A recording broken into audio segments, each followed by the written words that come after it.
Hello and welcome to Built In, the FMI podcast for the built environment. I'm Scott Winstead, president of FMI Consulting. I'm really excited to share my conversation with Rob Strobel with you.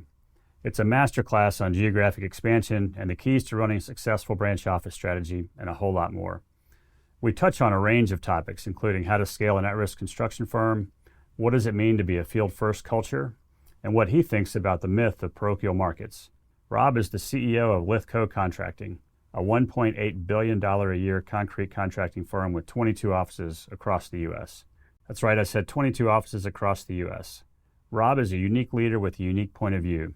Lithko was recently named a best managed company by the Wall Street Journal and Deloitte, and Rob personally was named Regional Entrepreneur of the Year by EY. And once you hear the conversation, you'll know why.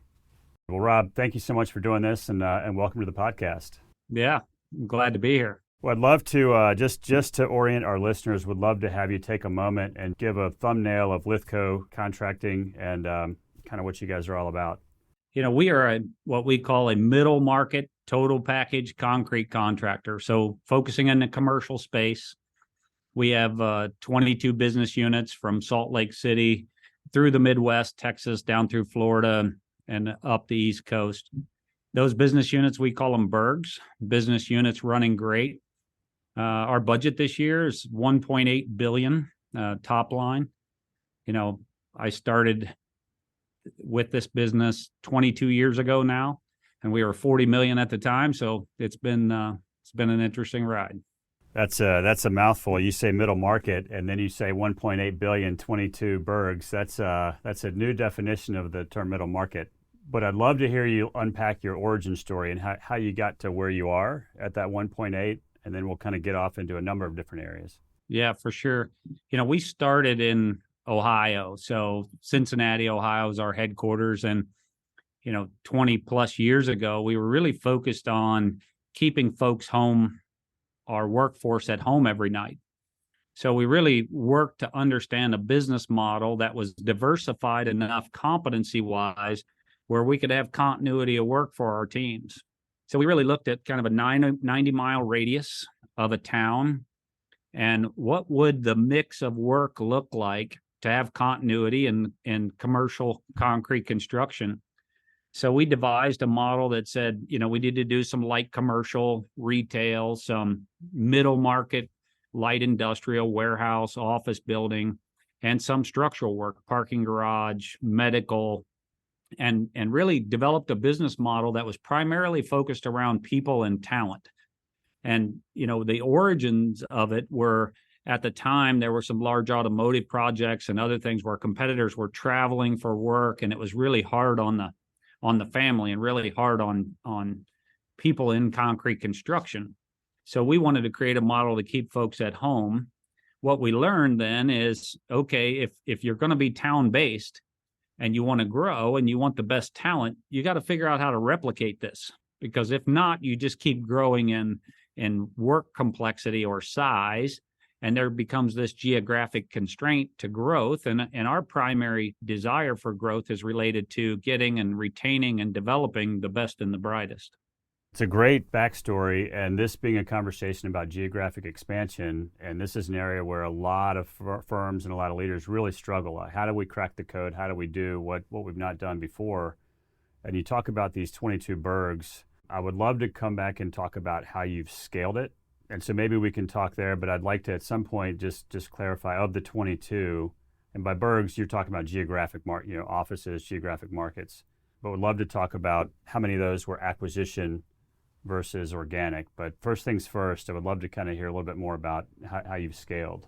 Yeah, so going through all of that, of the 22 burgs, 7 of them are acquisitions. The vast majority of our business units are organic, meaning we've grown them through growing talent, growing people, and moving them to new geographies. Early on, when we were 2 towns, we thought we need to recruit and develop talent. But if we do it from University of Cincinnati and Ohio State, the problem will be we're recruiting from towns where we are instead of towns where we want to be. So we focused on Kansas City and Oklahoma and Allentown, Pennsylvania, and places where we desired to be. Recruited folks out of universities in those towns, brought them into our towns, and then grew them up, knowing that we would want to go back to those towns. And we still employ that strategy today. We recruit about 100 PEs and interns on an annual basis, some in towns where we are, many in towns where we desire to be in the future. So we're bringing those folks in, growing them up through our business units, and then they are part of launching and going to that next town. You asked the question around cracking the code on geographic expansion. This industry is built on unique people. There's 30,000 competitors in the commercial concrete construction space. Most of them are baby boomers, owner operators, many of which are, decent sized companies, but 29,000 of them are under $100 million.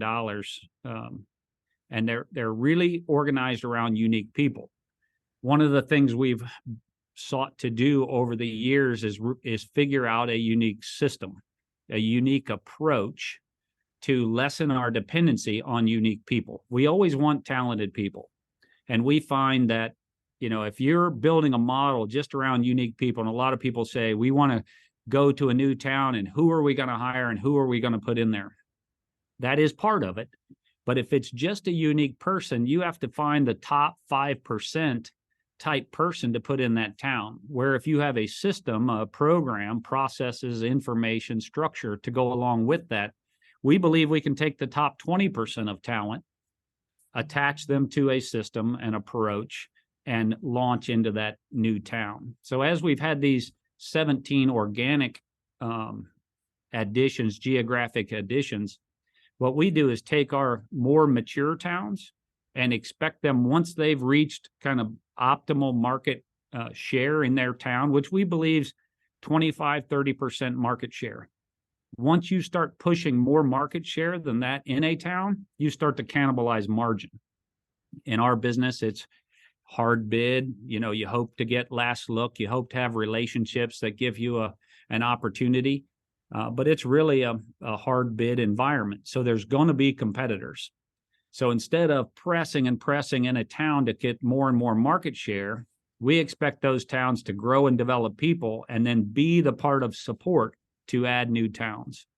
It sounds like what you said is that you don't have the philosophy of, we're going to send a leader from the home office, you home grow it. So I'd love to know what informed that strategy early on. Yeah, it's really this bring the talent up from within, and we have some fundamental philosophies around push information down to the lowest level and engage the individuals in making decisions. So whether that be at the field, inside the field at a phase of a project, or at the field level for the project, or within operations within a town, or at the town level, we're pushing information down and engaging folks in making decisions every day. I think about us as the top golf of concrete construction. Many construction firms ask their coworkers to go to the driving range and hit golf balls, but they don't get to see where they go. And how motivated are folks going to be to continue to hit the golf ball? And somebody comes back to them 2 weeks later, a month later, and said, "Hey, you're slicing it. You're hitting it off to the left." They're like, "Well, I've been here doing this for a month. Now you're telling me I'm off point?" So we want to provide the information at the point of impact. We want them in deciding, am I using a 6-iron or a 7-iron or a driver to accomplish this, and then learn real time. So let's connect that all the way back to growing towns. So if we're engaging folks to grow through the project tier, to the operations tier, to the business unit tier, and then we want to start a new town, the team in that town that has pre-construction capability and operational capability, we look at something geographically close. That's the next logical expansion of a town, and expect that mature town to start securing work in that new town. Don't rent an office. Don't buy office space. Don't put up a banner. Don't start advertising. People will let you work. They will award you work in a new town. if they believe you have the ability to execute that work. So our mature towns secure work and walk out that next step. We've walked out from Tulsa to Oklahoma City. So we have a young person that's grown up through our organization, hired them out of college into Columbus. They went early to Tulsa, were part of that Berg expansion. They then wanted to move to Oklahoma City, started that Berg expansion, grew folks, backfilled themselves, moved again to Dallas, and we've gone from zero to our budget this year in Dallas is $200 million. In 4 years, we've gone from zero to 200 million in Dallas. Now, no one individual does that. That is growing and developing teams, bringing teams along, getting operational capability, boots on the ground capability before you have big overhead nuts to cover. So, Rob, you just touched on it, but I would love for you to talk a little bit about how you view parochial markets and what that does to inform your strategy of where to go and where not to go. Yeah, we aren't too worried about the nature. Some folks say, oh, you have to be from Allentown, Pennsylvania, or you have to be from Texas to operate in Texas. We haven't found that to be the case. There are customers that want to be in those towns as well, and we have customers that we work with nationally. Our launch into Texas wasn't buying somebody in Texas. Our launch into Texas was growing and developing teams, recruiting out of universities in Texas, bringing them to Oklahoma, growing them up, and then going back and starting to secure and execute work in Texas. So there are relationships that folks have, and they certainly have them. Sometimes those relationships build some kudzu into them, and an efficient price or an efficient opportunity can get you a job, and then work to perform and execute. And we've been able to grow. Now, are there nuances in Dallas as compared to Orlando, Florida, as compared to Salt Lake City, Utah? Absolutely. Different dynamics in each place, but fundamentally, securing work, executing work with excellence, putting a quality product in place every day will get you work. Well, and to your point earlier, and having homegrown talent that is from there or adjacent to there has got to be a big proponent of that as well. I'm a military guy, so my early years, I left high school early and joined the military.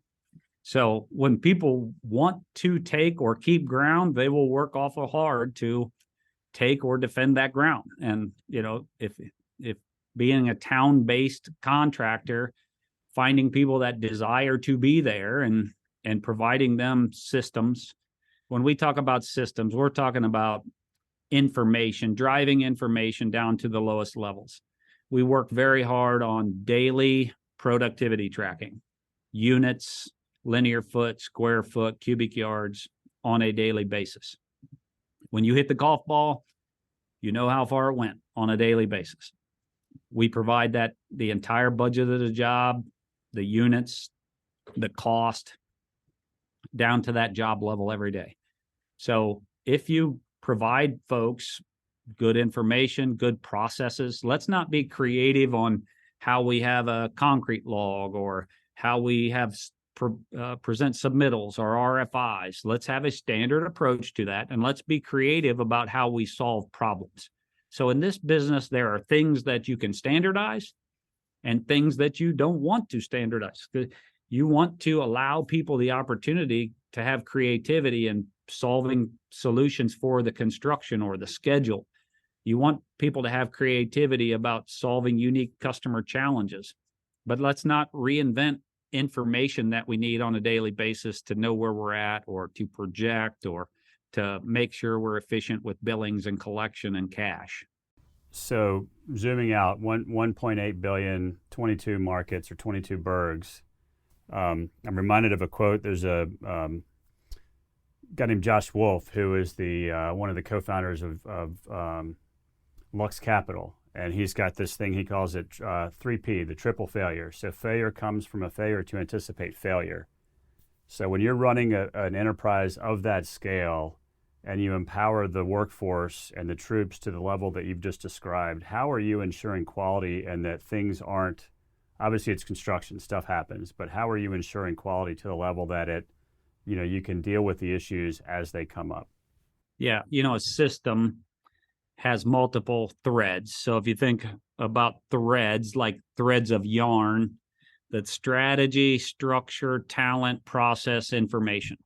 And you can't push these threads, they'll all end up in a pile. So you really need to think about your strategy and your structure, process, information, and talent. So part of how to ensure execution, how to know status, how to anticipate is part of the structure. So information, we call them by tiers, whether you're talking field tier, project tier, operations tier, Berg or business unit tier, regional tier, company tier.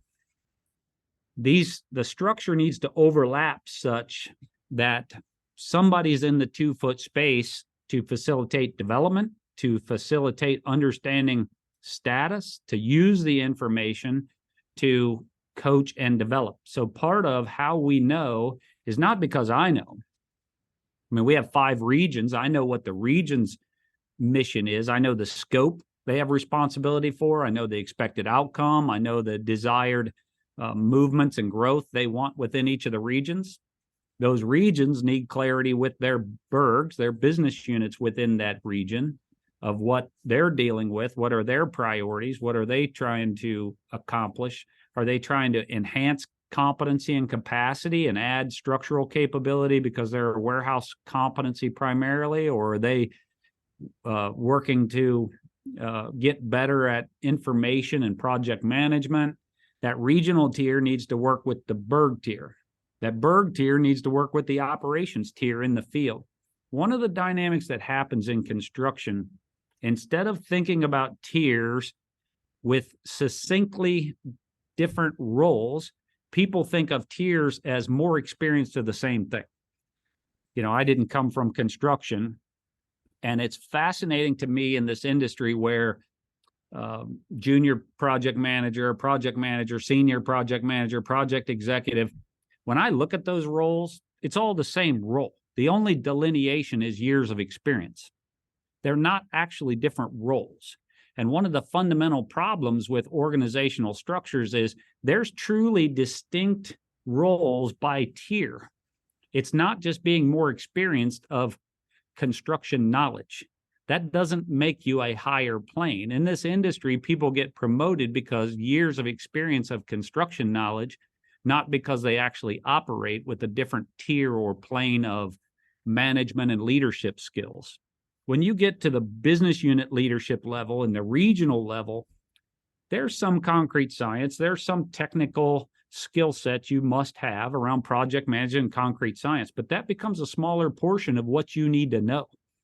What you need to know is about the cross-functional nature of talent and safety and pre-construction and operations and IT, finance, cash flows, many elements of the business. When you get up to the regional tier and you're working with geographic disparity, disparate geography, there's a whole different skill set of leading leaders that it takes. Yes, there's some concrete knowledge, there's some concrete science, some project management, but this tier of leadership is about being able to provide clarity of scope, expected outcomes, team alignment of resources, meeting people where they are in those business units to help them walk out their annual strategic initiatives.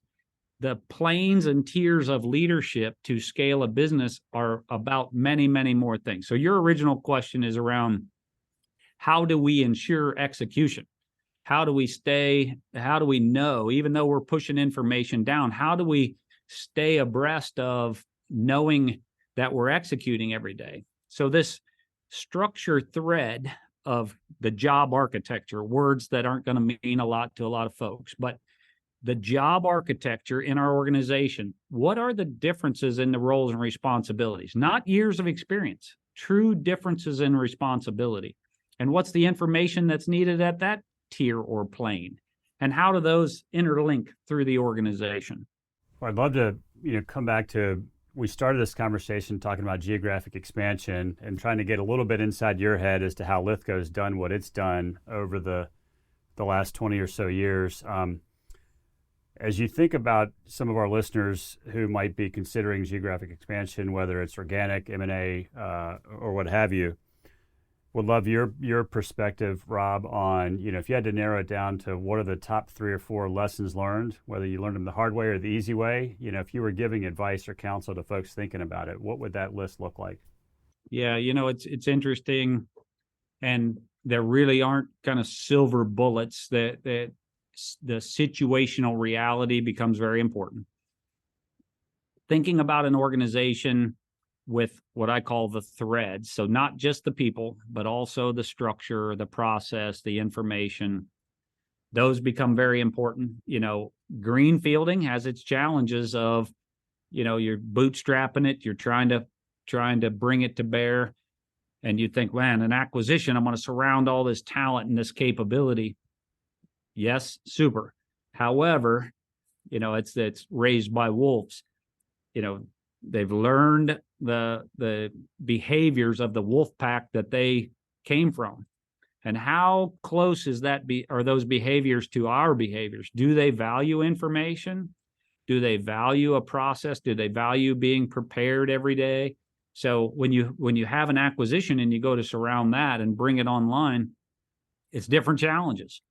That the challenges are, that wolf pack, does it act like our wolf pack when we go meet each other? Do we even like each other, or are we busy sniffing each other here? So, what does it really take to surround an acquisition is very situational. So, really getting in there, putting our systems and processes in place in a way where we're engaging them to author what this means to them.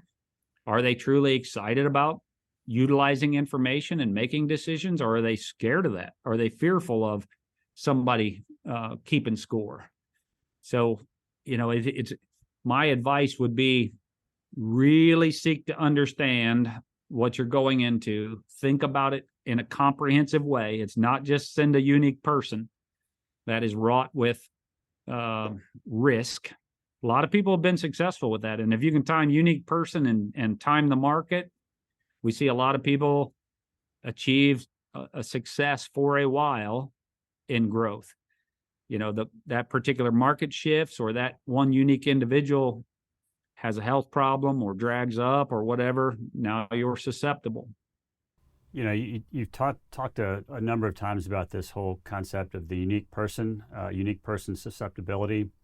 And that's something we certainly see as an Achilles heel of a lot of firms, because it's on two fronts. It's certainly a constraint to growth and scale. It's also, as you talk about baby boomers and demographics being what they are, it's a constraint to succession. It's a constraint to be able to, am I going to be able to transition this business to a next generation, be it family or internal operators? But having that sort of, it might help to optimize in the moment, but in terms of future opportunities and aspirations, it's a pretty big limiter.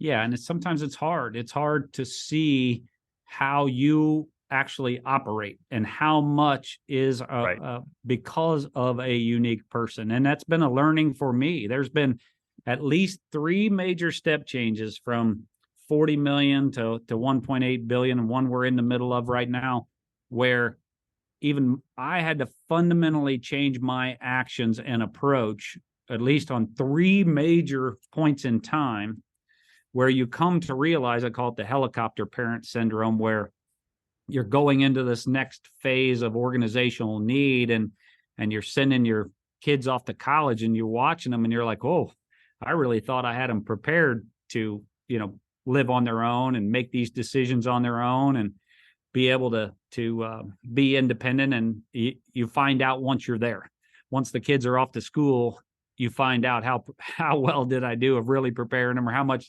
did I try and stay out in front of all their needs and didn't really have them deductively reasoning through these things. Same thing for us as an organization. And for me personally, to really understand what you're doing to enable in a good way or enable in a bad way the organization. And it's there's no one right answer. Awareness is the key. I was reading a book the other day that said the major factor of intelligence has less to do with IQ or EQ. It has more to do with self-awareness.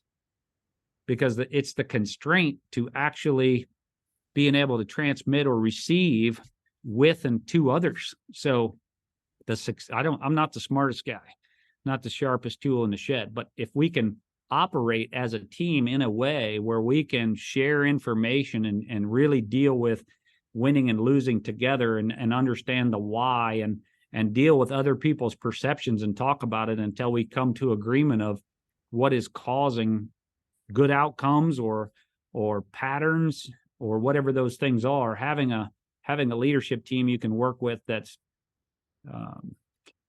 truly as self-aware as they can be and trying to work together, that makes all the difference in the world. It's funny. I was reading a quote the other day. There's a gentleman named Shane Parrish who runs has a podcast and has a blog, and it's actually really, really well done. It's all about mental models and how to make better decisions. But he talks about knowledge certainty, and his philosophy is that generally the more someone knows about a subject, the less certainty they talk about it. And so it's, you hear the experts talk about probabilities, or it could be this or it could be that, but not like certainty. So I think there's a lot of what you just said that I think would, there's evidence to back that up. Yeah, that makes sense to me. You talked about the 3 step changes that you've had to personally make as you've made these shifts over your journey. To the extent you can remember what those were, I'd love to know. I always think about executives and what does the filtering process look like with respect to how do you spend your time? So I'd love to think about, the first transition, the first step change. How were you spending your time? What were you doing? And what did that look like for those 3 steps? Yeah, I can clearly kind of capture 2 major within the 3 steps, but 2 major ones is, we've always been an operationally driven company, and that's been part of our success, thinking about how we do what we do through operations, whether we're trying to enhance our ability to financially forecast or improve on safety or improve on talent development, being focused through operations. Now that's a pendulum or a continuum, and you got to watch where you're at on that, because there's expertise that can be brought to bear to get better at that, to have inputs from others that can help you become better at doing what you do every day. Now, sometimes there's a tendency for them to say, well, we need to do this for you. And you don't want that either. But one of the major things is allowing and bringing expertise to bear around areas you want to improve, and bringing the right ones that will embrace the mindset of doing it through what we're doing and not building a society down the river or a separate silo. Or I think about organizations that, like kudzu, the creepy crawly vine that's down in the South that grows up all over all the trees. Oh, yes. I worry about these particular functions being kudzu that grows all over operations. At the same time, you got to figure out that harmony where that expertise can come to bear. So that's a major one organizationally. And then, being a military guy and just valuing outcomes, allowing for that evolution to take place. And then the second major one is, how much hand on the wheel do I personally have of each piece of this evolution, the strategy, the structure, and how much am I engaging others to author that? That becomes very important at scale, and we're 1.8 billion thinking about 5 and 10. How much have people actually exercised? I think about driving a car, and when you're sitting in the passenger seat and somebody's driving a high performance car, they can talk about, watch my angle of entry and watch how I feather the brake and watch how I accelerate at the crown of the turn and all those things. They're words. They don't mean anything until you have the steering wheel and you go into that turn a little too fast and you're not feathering anything. You're slamming on the brake and spinning out. So where are we truly engaging at a real executive level for the needs of the future? So somebody has the steering wheel. So sometimes, even if you think you should convert what you think you know into scope and expectations, expected outcomes, and a timeline, and then provide clarity to that expectation, but not exactly the how. and then have others author that how. Have them take a cut, grab the steering wheel of what that is. And that's at all levels and all kinds of items, depending upon age and stage of where you are as a business. But I found myself with the steering wheel telling folks, watch how I feather, watch where I turn, watch where I accelerate. And then if you make the mistake of saying, okay, here's the car, I'm gone, you find out, you look back and you're like, what the heck just happened? I just showed them that. And they're spinning out and in the sandbank, Well, you've brought up a number of really quality visuals. The kudzu, which I can relate to being here in Raleigh, North Carolina, as well as the society down the river. But two quick final questions. I'm curious, Rob, just at this stage of the game, at the size and scale you are, I'm curious what keeps you up at night at this point. Yeah, it's making sure that when I move on, and I don't intend on too quickly. I hired a president in 22 and moved myself to CEO. We've promoted from within. We're working on evolving our org structure to make sure that when I move on, whether that be moving to chairman and promoting a CEO and a president, all those things, or I'm going to retire someday, seeing that this thing can continue its path and trajectory. It would be a huge failure for me if the organization stumbled if I wasn't there.